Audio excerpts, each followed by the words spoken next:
Recording आने लगी भी तुम्हारे ऊपर वहां लिखे हुए? जी सर। जी सर। यस सर आ गई। चलो भी आज हम जरा ट्रांजिस्टर को देखेंगे और उसका रिव्यू करेंगे, बिल्कुल बेसिक एक बार रिवाइज कर लें हम ट्रांजिस्टर को। तो जब हम ट्रांजिस्टर की बात करेंगे भाई, तो ट्रांजिस्टर का जो पूरा नाम है वो है बाइपोलर जंक्शन ट्रांजिस्टर, क्योंकि इसमें जो जंक्शन तो है ही है, जंक्शन तो डायोड में भी होता है, जंक्शन यहाँ भी है, जी लेकिन यहाँ जो चार्ज कैरियर है वो दोनों तरह के होंगे। जो भाई। डायोड है वहाँ एक ही तरह के चार्ज कैरियर एक्टिव होते हैं, वैसे तो दूसरे चार्ज कैरियर्स का कोई रोल नहीं होता, लेकिन यहाँ दोनों पोलरिटी के कैरियर्स का रोल होता है, इसलिए इसको कहा जाता है बाइपोलर। चूंकि दो जंक्शंस की बात है तो इसलिए जंक्शन। उसके बाद हम बात करें जो सिस्टम है, ये बेसिक इलेक्ट्रॉनिक डिवाइस है, जो हमारी ट्रांजिस्टर एक सेमीकंडक्टर डिवाइस है जिसको हम बीजेटी या ट्रांजिस्टर सिंपली कहते हैं। तो इसमें तीन पार्ट होते हैं, हमने पहले बताया तुम्हें कौन कौन से, कलेक्टर, बेस और एमीटर। तीन पार्ट होते हैं किसी भी ट्रांजिस्टर के, किसी भी बीजेटी के, एमीटर, बेस, कलेक्टर। ठीक है, साइज की बात करते हैं तो बेस कलेक्टर का साइज सबसे ज्यादा होता है, एमीटर मॉडरेट साइज का होता है और बेस का साइज सबसे कम होता है। अगर हम बात करें डोपिंग की तो हमने बताया था कि एमीटर हेवीली डोप्ड होता है, बेस लाइटली डोप्ड होता है और कलेक्टर मॉडरेट डोपिंग। जो बीजेटी होता है वो दो तरह का होता है, एनपीएन और पीएनपी। अगर दो पी और एक एन है तो वो पीएनपी है, दो एन और एक पी है तो वो एनपीएन है।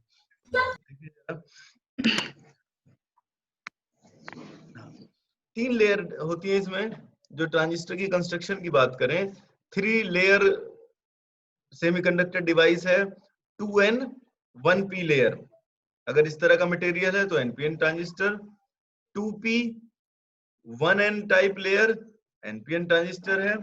और ये जो टर्म है बाइपोलर, हमने पहले बताया, term bipolar reflect that the holes and electron participate in the injection process into the oppositely polarized material।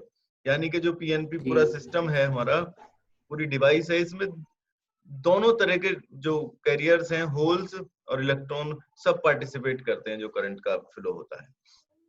जी ठीक है। और अगर जब हम बायसिंग की बात करते हैं तो जो दो जंक्शन है हमारे पास, एक पहला जंक्शन पीएन जंक्शन, एक दूसरा जंक्शन पीएन जंक्शन। तो इसमें बायसिंग दो तरह की होती है, सिंगल बायसिंग नहीं होती, दो तरह की बायसिंग होती है जिसको हम एक्टिव रीजन कहते हैं। ठीक है, एक्टिव रीजन के लिए जो पहली बायसिंग है वो फॉरवर्ड बायसिंग में होगी और जो दूसरा जंक्शन है वो रिवर्स बायसिंग में होगा। पहला जंक्शन फॉरवर्ड बायस में, पहला जंक्शन मतलब emitter base junction forward bias में, दूसरा junction collector base junction reverse reverse. ठीक है। अब देखो, चार तरीके की बायसिंग है, चार तरीके की, तीन तरीके की बायसिंग हमने बताई थी तुम्हें, common ammeter, common base, common collector. उस पे चलो अब देखो यार, पोजीशन देख लें क्या क्या है, डिफरेंट जो हमारे पार्ट्स हैं। तो बेस की जो लोकेशन है वो सेंटर में होती है। साइज देख रहे हैं हम, साइज सबसे छोटा है जी। एमीटर को नॉर्मली हम राइट साइड वाले उसको, अगर इसको पलट दें तो जो लेफ्ट साइड वाला पोर्शन है, इसको जरा हम हॉरिजॉन्टल कर दें तो राइट साइड में एमीटर लेते, सॉरी लेफ्ट में हम एमीटर लेते हैं और राइट में हम कलेक्टर लेते हैं, बिल्कुल सिंपली तरीके से। और अगर हम इसको सिंबॉलिकली यूज करते हैं तो सिंबॉलिकली इस तरह से पीएनपी है और ये हमारा एनपीएन है। ये सब चीजें होती हैं करंट की डायरेक्शन की वजह से, कि करंट की डायरेक्शन होती है इसमें P2N।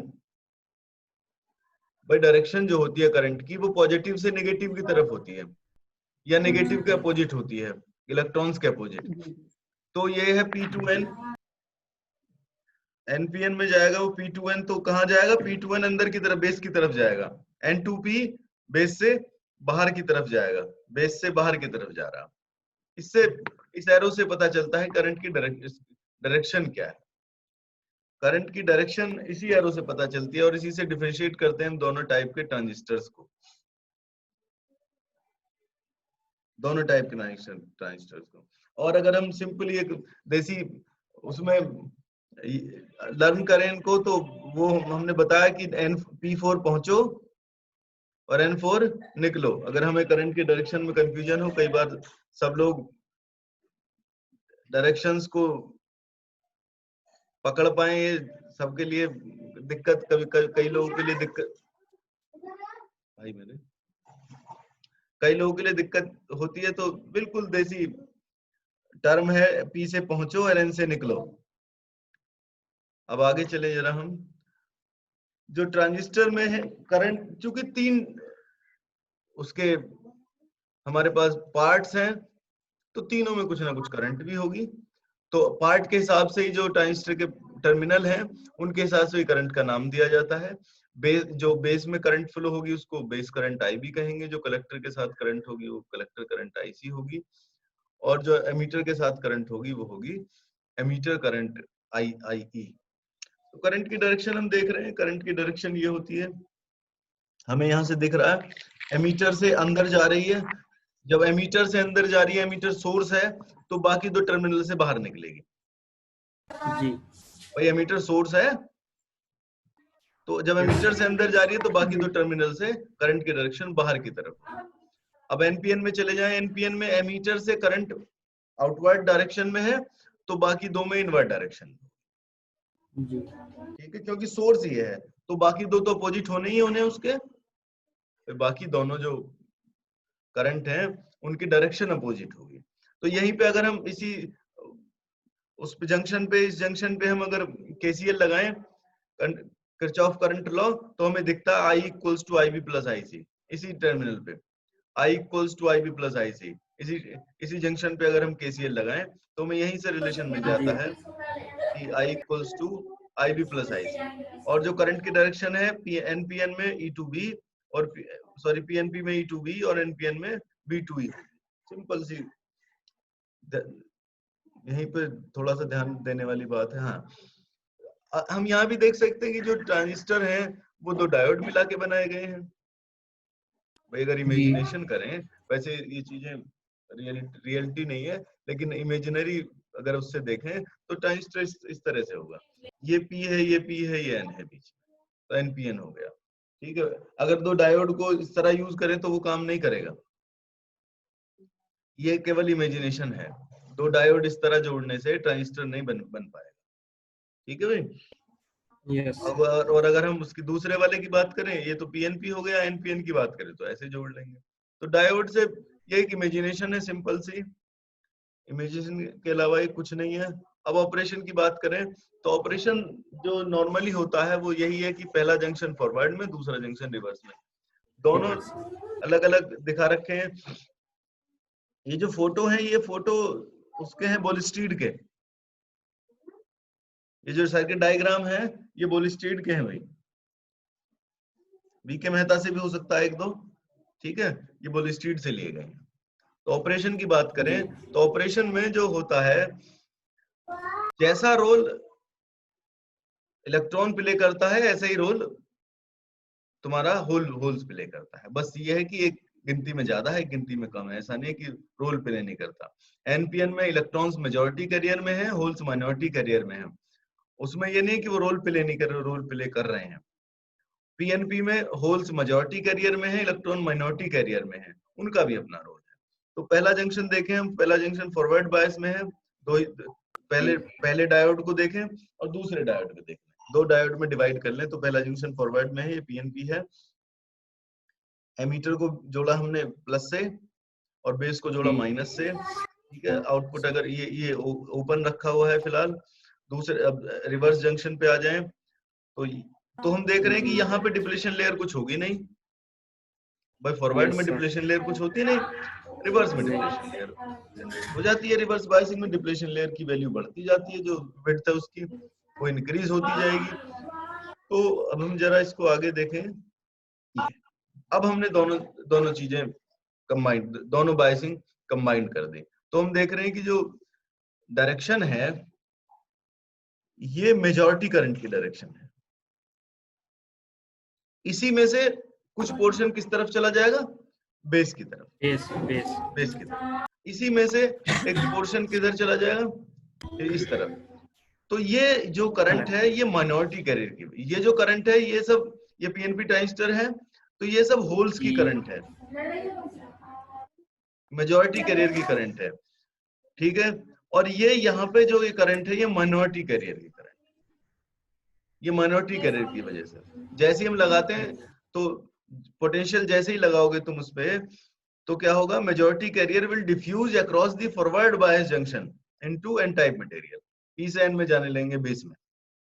Very similar number of carrier n type material to base resulting IB, क्या होगा उसके, हम उससे हमें मिलेगी आईबी, इसमें होगी माइक्रो एम्पियर में होगी, बहुत थोड़ी सी करंट होती है, जिसकी कहीं कहीं कई जगह हम उसको कैलकुलेशन में निग्लेजिबल भी मान लेते हैं, उसको निग्लेक्ट भी कर देते हैं जी जब न्यूमेरिकल्स प्रॉब्लम जी करते हैं, हम उसको आई बी इक्वल्स टू आई सी करके भी काम चला लेते हैं, क्योंकि यहाँ पोर्शन जो उसका कंट्रीब्यूशन होता है वो 2 से 5% तक का होता है, तो कई बार हम न्यूमेरिकली उसको निग्लेक्ट भी कर देते हैं। ऐसी large number of majority carrier will diffuse across the, large number के यहाँ होंगे, मैक्सिमम यहाँ चले जाएंगे 95 टू 98%, 95 से लेके 98% यहाँ चले जाएंगे, 2 से 5 यहाँ पे डिफ्यूज हो जी जाएंगे, और जो कि हमें मिलेंगे बेस करंट की फॉर्म में,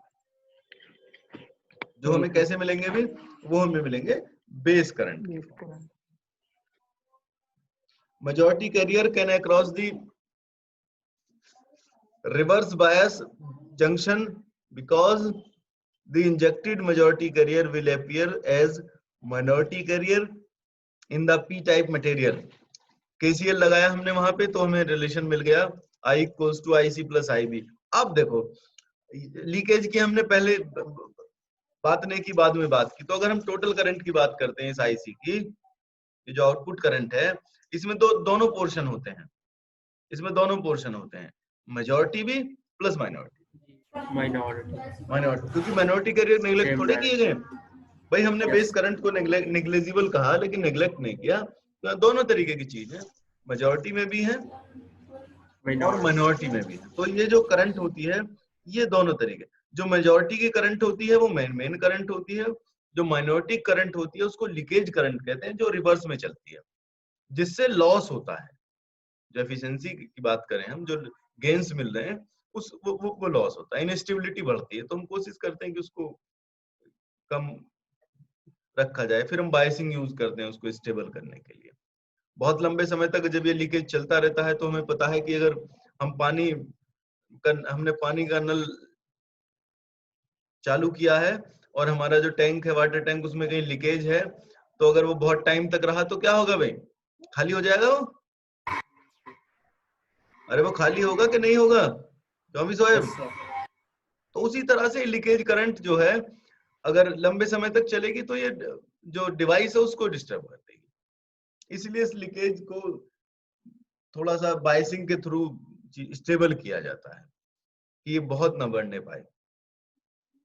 आगे चलो, 3 तरह की बाइसिंग हमने तुम्हें बताई, क्योंकि किसी भी डिवाइस में जब हम उसको एज ए मेन फंक्शन तो इसका एज एम्पलीफायर है, तो 2 सिग्नल देने के लिए 2 सिग्नल लेने के लिए, तो सिग्नल 2 इनपुट के लिए 2 आउटपुट के लिए, हमारे पास 3 टर्मिनल है केवल, तो चौथा टर्मिनल कहाँ से आएगा, उसको हम क्या करेंगे, कॉमन करेंगे, वो इनपुट में भी होगा वो आउटपुट में भी होगा। अगर हम बेस को रखेंगे कॉमन, इनपुट और आउटपुट दोनों के साथ साथ, तो उसको कहेंगे कॉमन बेस।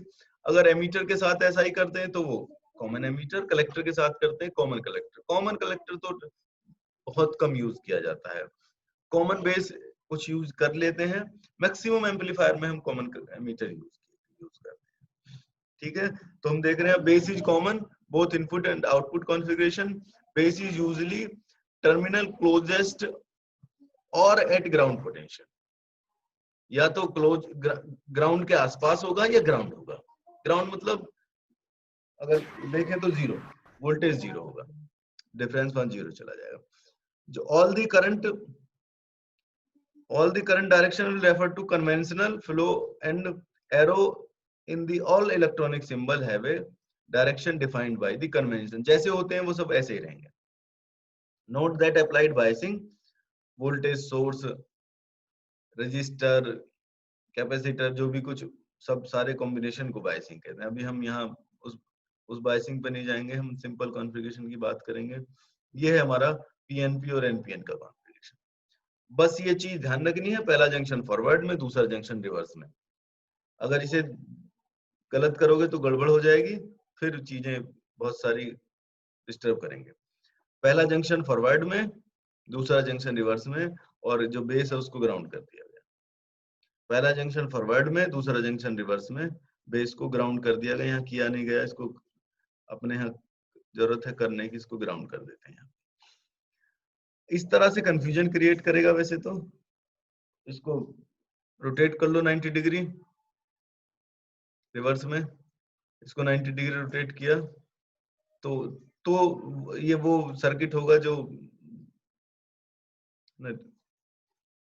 180 नहीं 90 डिग्री फॉरवर्ड में रोटेट करो। कलेक्टर आउटपुट पे जाना चाहिए ना, कलेक्टर आउटपुट पे जाना चाहिए, वही है ये भी। ठीक है, इसमें हम तीन चीजें फाइंड करते हैं mainly, current gain, voltage gain, power gain. ठीक है, तो करंट गेन क्या होगी? गेन होता है किसी भी चीज का गेन आउटपुट अपॉन इनपुट। हम किसी डिवाइस को क्या दे रहे हैं इनपुट पे, क्या मिल रहा है। अगर वो कम कर रहा तो गेन हो नहीं रहा। जैसे बिजनेस की बात करें, किसी सिंपल बिजनेस में हमने कितने पैसे लगाए और कितने में मिल गए, महीने में, 2 महीने में, जो भी हमारा हमने टाइम सोच के चले।